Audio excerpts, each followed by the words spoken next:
Hey guys, అసలు matter ఏంటంటే మా ఫ్రెండ్ వాళ్ళదైతే మ్యారేజ్ యానివర్సరీ అనమాట. సో నేనైతే వాళ్ళకి నాకు వచ్చినట్టు డెకరేషన్ చేసి ఇలా చిన్నగా సర్ప్రైజ్ అయితే ఇచ్చానమాట. బేసిక్గా మేమిద్దరం చాలా చాలా బెస్ట్ ఫ్రెండ్స్.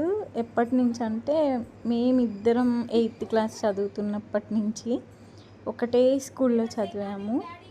ఇంటర్ కూడా, కాలేజ్ కూడా ఒకటే కాలేజ్ అనమాట. తర్వాత ఇంకా సపరేట్ అయ్యాము, కానీ మళ్ళీ హైదరాబాద్లో కలిసామన్నమాట. కలిసాము ఇన్ ది సెన్స్ ఎప్పుడు టచ్లో ఉన్నాము.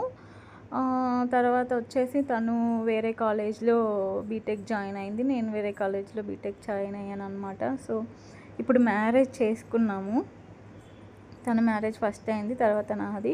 సో ఇప్పుడైతే హైదరాబాద్లో ఒకటే దగ్గర ఉంటున్నాం అనమాట. 2 లైన్స్ అవతల నా ఇల్లు, 2 లైన్స్ అవతల తన ఇల్లు అనమాట. మేము ఎప్పుడు మేనిఫెస్ట్ చేస్తుండే ఒకే దగ్గర ఉండాలి అని చెప్పి. సో నాకు ఎప్పుడు అనిపిస్తుంది చాలా నమ్మచ్చేమో మేనిఫెస్టేషన్ని అని. ఇలా అయితే డెకరేట్ చేసి సెలబ్రేట్ చేసాము. Okay, bye guys.